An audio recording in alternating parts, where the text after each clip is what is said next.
Hello, everybody. Welcome back to the Christian Motherhood Unfiltered podcast. If you have been feeling like your phone has you in a chokehold, you are addicted to scrolling, you can't stop picking up your phone in front of your children, this video and this episode is for you.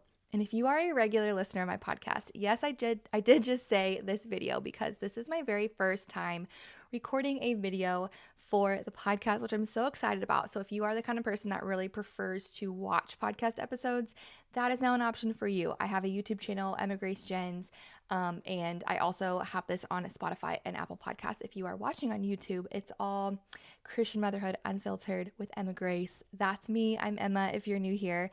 And I am super excited to talk to you today about this topic of phone addiction because I think that 99% of us probably struggle with being addicted to our phones, to social media, to content creation. If you are a content creator, I feel like that just adds a sticky layer to it. And I know that's not necessarily relatable to everybody watching and listening. But yeah, I think that there is just so much that goes into having a presence online, scrolling on your phone, having access to everything all the time. And I want to talk about all of it today. So warm up your cup of coffee, get comfy, and let's just jump right into it. At the beginning of 2025, I really felt the Lord reveal to me that this was something I really needed to work on. And this had not only become an addiction, but to be very honest with you, it had started to become an idol for me. And not just the act of like scrolling on my phone, but the act of being on social media, being a content creator, being an influencer, having this be my job and my income. It had really kind of taken over a lot of areas of my life that I hadn't really acknowledged. Like I kind of knew, but I didn't really know until I fully pulled back. And I took a month-long fast of all social media, posting, scrolling, all of it. And it was so insightful.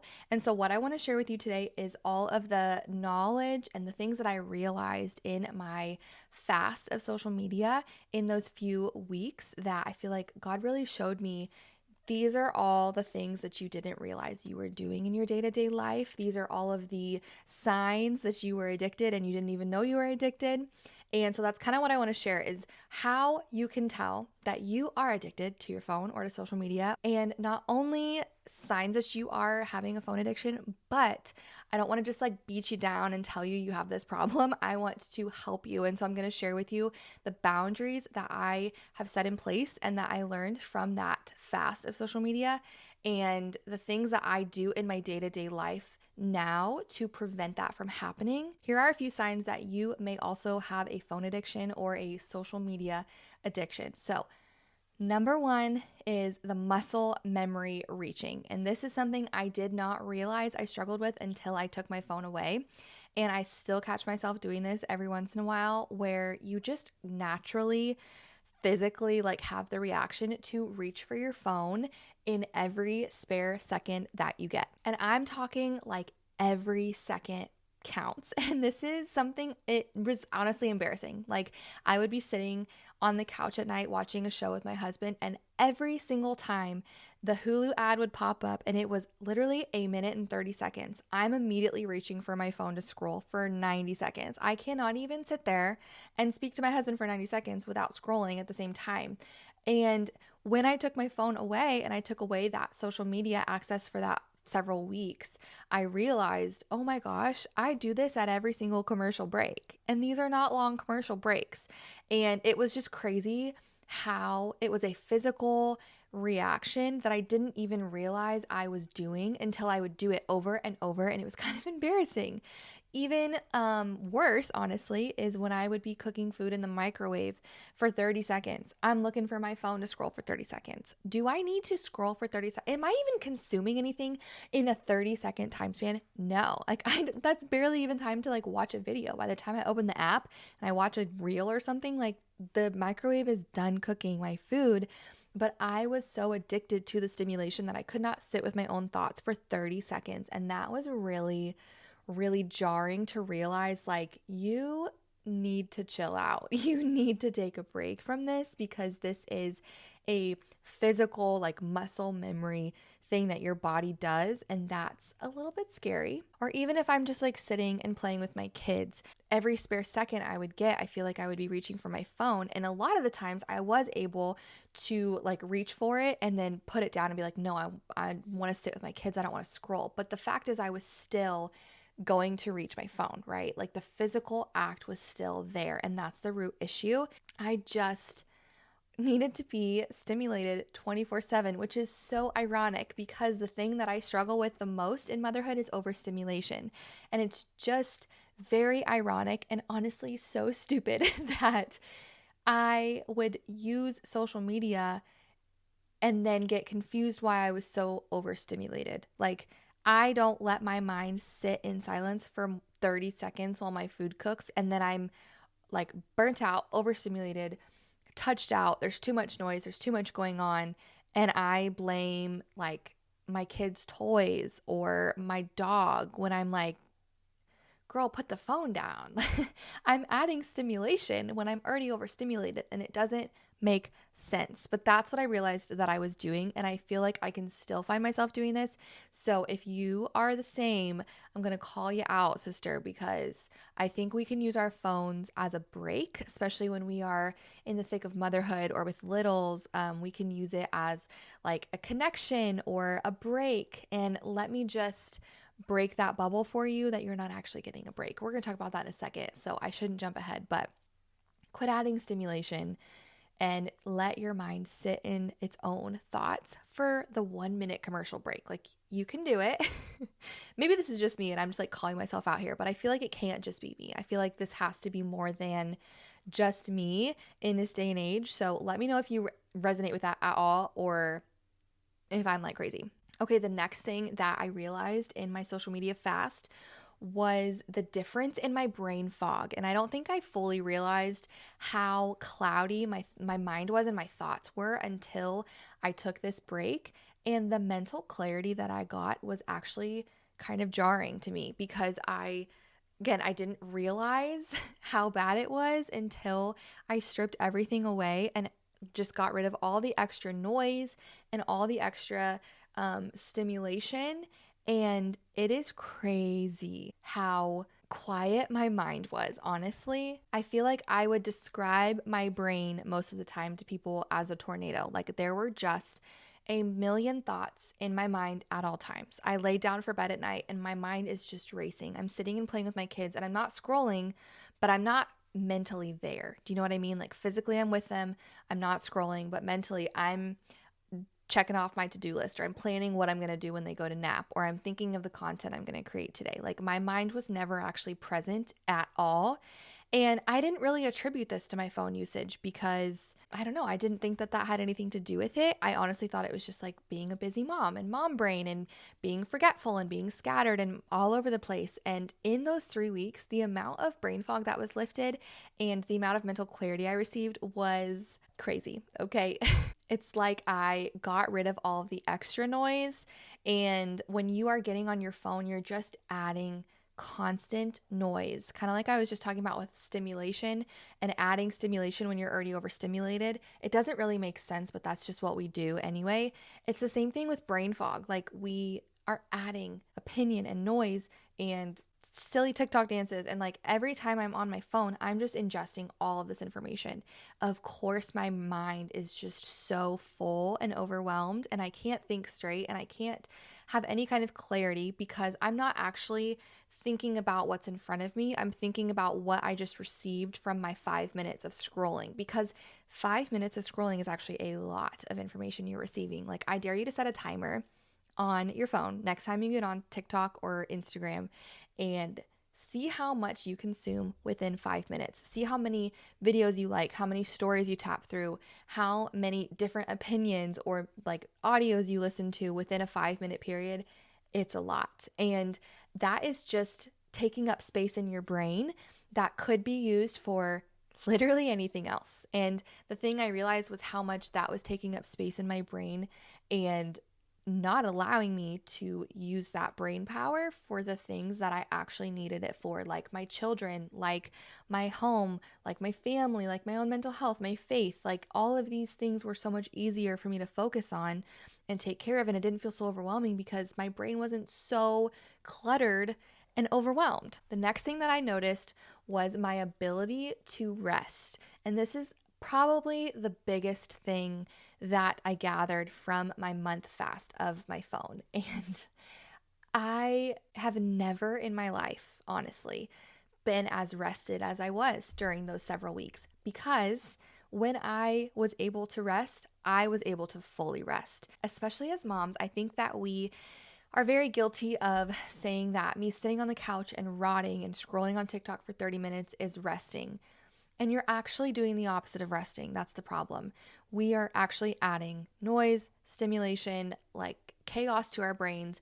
And like I was just talking about, you're consuming so much and you don't really have control over a lot of what you're consuming. So not only are you getting other people's opinions, you can also be consuming events in the world right now that are not ideal and that are really heavy. And that's a lot to carry and just like flip off like a switch when you get off your phone. It stays in your mind. And so it was really hard for me to rest. And not only was I able to rest, but I feel like I absolutely was so much more productive with the times that I did get a break because when my kids would wake up, or when my kids would go down for their nap until they would wake up, I would spend that time actually getting things done instead of taking a 20-minute like scroll break and calling it rest. Again, it was not rest. It was just wasting my time. And I just got so much more done. I was so much more on top of my housework and on top of just like taking care of myself and laundry and just everything. Like I was so much more productive with my breaks and those moments throughout the day where my kids were occupied or they were sleeping or something. And I wasn't wasting time scrolling because I didn't have the option to scroll. All I had the option was to do literally nothing or be productive. And on the opposite side of the coin, when I was being productive, I was getting more done. And so I had more time to actually rest. And so sometimes I would take a nap because literally I had nothing else to do.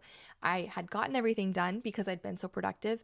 And I was actually able to just like take a nap.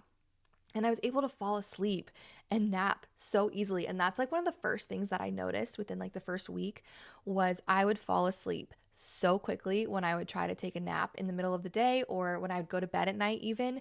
I was able to fall asleep so fast and I feel like I got such good sleep, such good rest. I was feeling very well rested and energized. And that is absolutely not a coincidence because that is not me at all. Like I am the person that lays there and tosses and turns and when I try to take a nap when my kids are asleep, I never actually do because I lay there trying to sleep for 30 minutes and my mind won't shut up and I can't. And I was just so easily able to lay down and like shut my mind off because I wasn't overstimulated. I wasn't having all of this brain fog and I was able to just rest. And I realized like I had been settling for fake rest. And that is, if you take nothing else from this video, what I need you to hear that when you use social media and your phone as a break, you are actually settling for fake rest and you're actually making yourself more exhausted.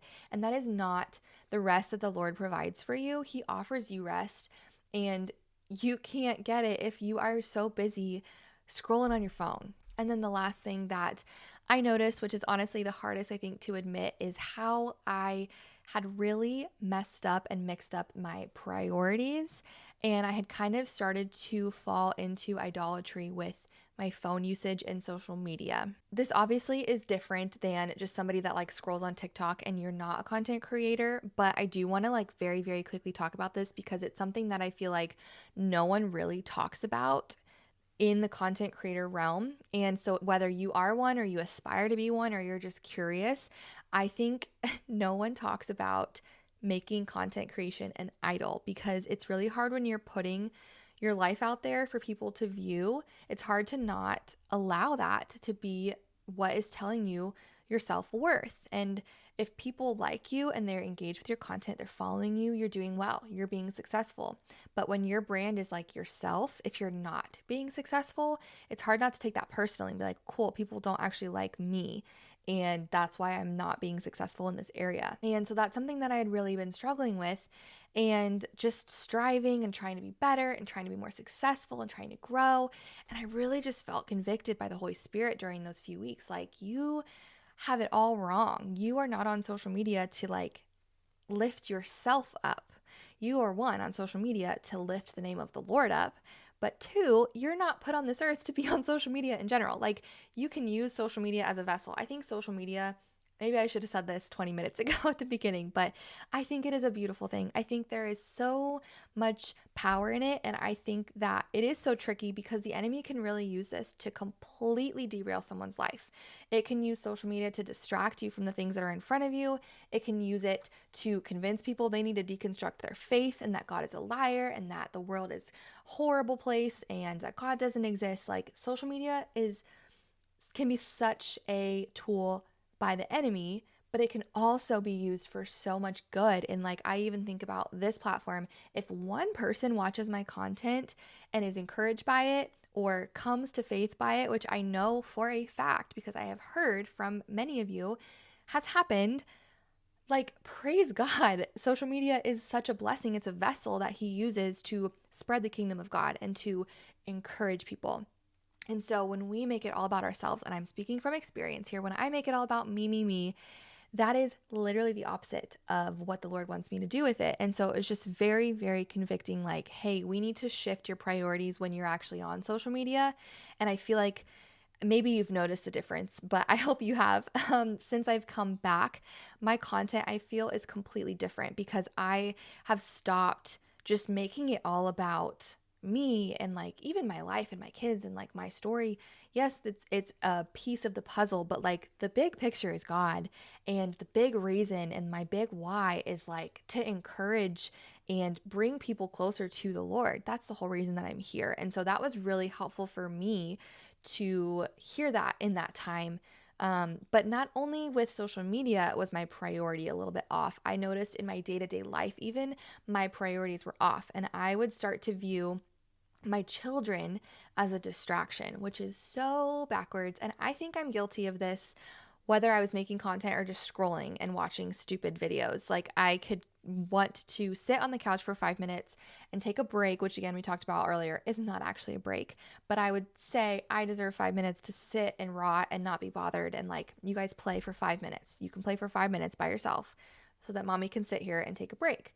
Again, not a break, but it's beside the point. And then I would get frustrated if 30 seconds into my break, one of my kids would need me for something, or one of them would come over and start crawling on me, or whatever it might be. I would get so frustrated, and I'm realizing like they are the point. They are why I'm here. I didn't quit my job and stay home full time to scroll on TikTok, to post Instagram stories, or even to like make this podcast. Like, this is a great thing, but I didn't quit to stare at my phone all day. Like, I quit to take care of my home, to take care of my family, to steward my children and raise them as disciples of Christ, and like steward the things that the Lord has gifted me and entrusted me with. And when I view them as a burden instead of the blessing that they are, how embarrassing. Like, that is horrible. And it was just so convicting to really realize, like, wow, I have had it all backwards. Maybe you're feeling like, yes, I resonate with all of this,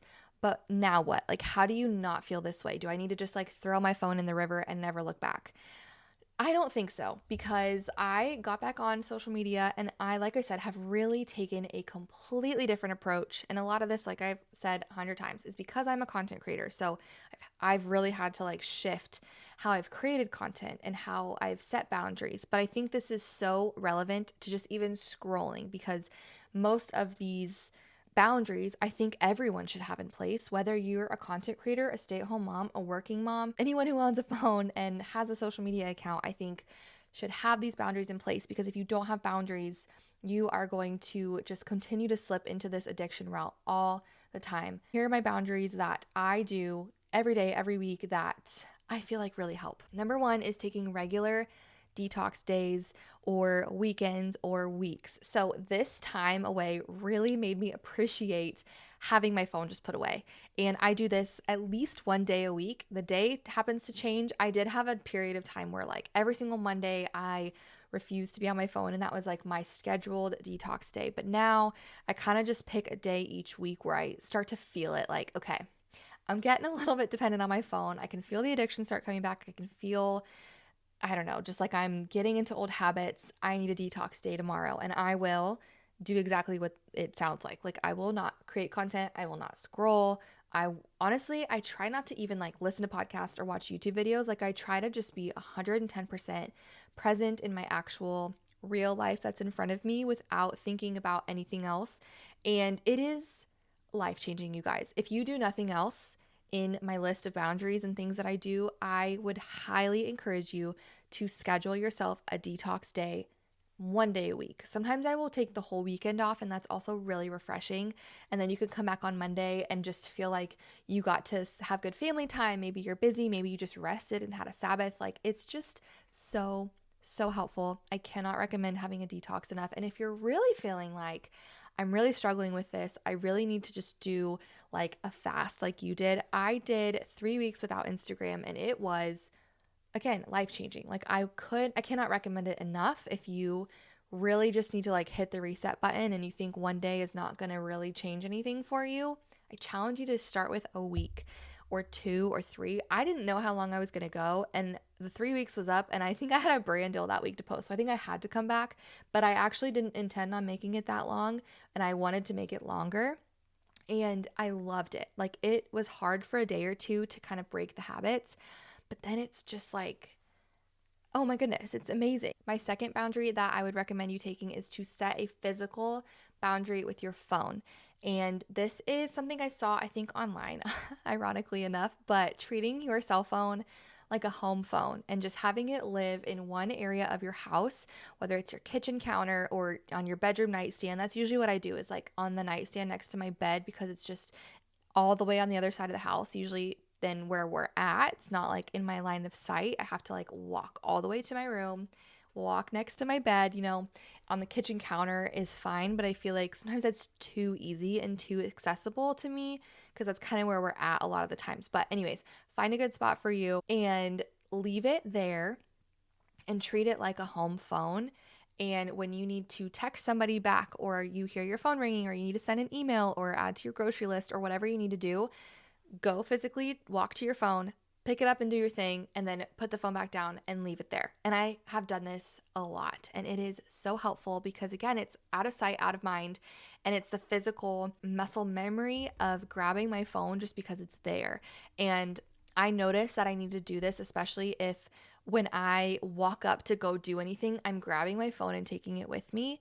That is my number one sign. Like, you need to treat your phone like a home phone for a day or two, because it's like a physical security blanket. And that's so stupid, but like, I'm just being honest with you.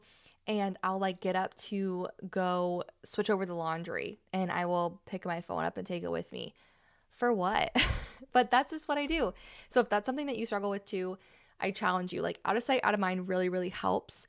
Leave it one area of your house for the whole day and treat it like a home phone, and it's very helpful. Now, in terms of social media consumption, when you are actually on social media, my biggest tip for you for boundary setting is to filter what you are consuming. I don't think social media, like I said, is innately bad and you shouldn't be on it at all, but I do think it is your job, if you are going to be on it, to filter what you are consuming. I think this is why I really prefer Instagram to TikTok, for example, because TikTok is just a lot. Like, you can kind of curate your feed to specific types of videos, but the people you're seeing and the videos you're seeing are very much out of your control. Whereas Instagram, like, I know who I'm following, and for the most part, I'm either watching the same 10 people's Instagram stories, or I'm scrolling and it's the same people that I follow. I don't usually scroll through the For You page or like the Reels feed or anything like that, because, again, I don't have control over what it's showing me. And I like to set the boundary that I know who I'm following, I know what I'm consuming, and I feel good about consuming it. It's not going to leave me feeling insecure. It's not going to leave me feeling like I'm questioning anything or like I need to go buy things. You know what I mean? Like, there's just a lot of boundaries I have around who I'm following and the type of content that I'm viewing. And I would also challenge you, if you have any creators that you follow that you leave their content and you are feeling worse I would challenge you to unfollow them or mute them. And I feel like I always hesitate to do this because I'm a people pleaser and I'm an empath and I feel bad, which is so silly because, like, one, they don't even know. But two, I'm like, oh, that's not their problem. Like, that's a me problem. And that is true. It's a me problem that I get off this person's story every single time and I feel like what I have isn't enough anymore. Or I get off this mom's Instagram every single time she posts and suddenly I feel like, cool, not a great mom because I didn't make my kids breakfast with like the eggs from my chicken coop and sourdough that I made from scratch. Like, these are things that I have set up on my own Instagram to help me set boundaries around the content I'm consuming. If I leave somebody's story and I feel like junk after, you're getting muted or you're getting unfollowed. And maybe that's like a lot because, again, that's not a them problem. That's a me problem. But you are your problem. Like, it's your job to protect yourself, to protect your mental health and protect your peace, as they say, and unfollow and mute people that make you feel that way, because what is the point? If it is causing you to be anxious or compare, why are you consuming it? Okay, and then the last boundary that I have, this is more of like a pulse check of something that I have to kind of keep in mind mentally, is my overstimulation levels and my overwhelm. If I am just noticing that I'm snapping a lot and I'm feeling very overwhelmed, my brain is just spinning, and I'm really struggling, and everything is just seeming to put me over the edge. I have now learned to identify, like, hey, let's take a step back. What's your phone usage at? How much screen time have you had today? Maybe it's time to put the phone away, because I think I've said this already as well, but I will get very overstimulated. That's something I really struggle with in motherhood. And I will solve that problem by scrolling and adding more stimulation, which is so stupid. So if I am feeling extra overwhelmed and overstimulated, it is a telltale sign to me that I need to take a break and I need to take a phone detox day, or I need to go put my phone in my room for the rest of the day, or I need to like take a breather and come back kinder, because it is no one's fault but my own that I'm feeling this way. I think this is just something that we all struggle with, honestly. If you're not struggling with it, share your tips with us. Or if you feel like you have any other boundaries that you have on your phone usage, that would be really helpful for me or anyone in the comments to read and hear. I would love to hear, because I think just the day and age that we're in with technology, like, it's everywhere. And I, especially as a mom, I just have so much motivation to nix it in the bud, kick it in the, I don't know what the saying is, you guys. Do you know what I'm saying? Get rid of it, because I don't want my kids to grow up and have vivid memories of their mom scrolling on their phone all the time, you know? And it's just a really big motivator for me to get my screen time under control and break these bad habits now while I still can. If I am so picky and particular about my children's screen time, how much screen time they watch, the type of content that they consume, why am I not putting the same boundaries on my own screen time? It just feels hypocritical and wrong. And when I realized that, it was just a big wake up call. Like, I need to fix this. Like, this is my own problem to solve. And it benefits no one to have a phone addiction and to scroll on your phone for 6 hours a day. Like, truly, it benefits no one except the algorithm that you're paying while you scroll, probably. So I hope this episode was encouraging. I'm not trying to just sit here and like beat you over the head with the fact that you're addicted to your phone and you are a bad mom for being on your phone, because that's not at all what I'm saying. Because I'm with you. This is something that I am working on every single day. Like, these boundaries are things that I'm doing every day. Yesterday was my phone free day and I needed it really bad. I could tell I was just scrolling way too much. And so yesterday I took the whole day and I did not get on my phone for 1 second, and it was so lovely. And I am in it with you, is my point. Like, I'm in the thick of it with you. So you're not alone. But if you have anything to add to the conversation, or you just feel like you have any other boundaries that are really helpful for screen time addiction, I would love to hear them. Thank you so much for listening to this week's episode. Don't forget to give me a rating and a review, subscribe wherever you are listening, and leave me a comment. And thanks for being here. Hope you have the best week, and I will see you guys next time.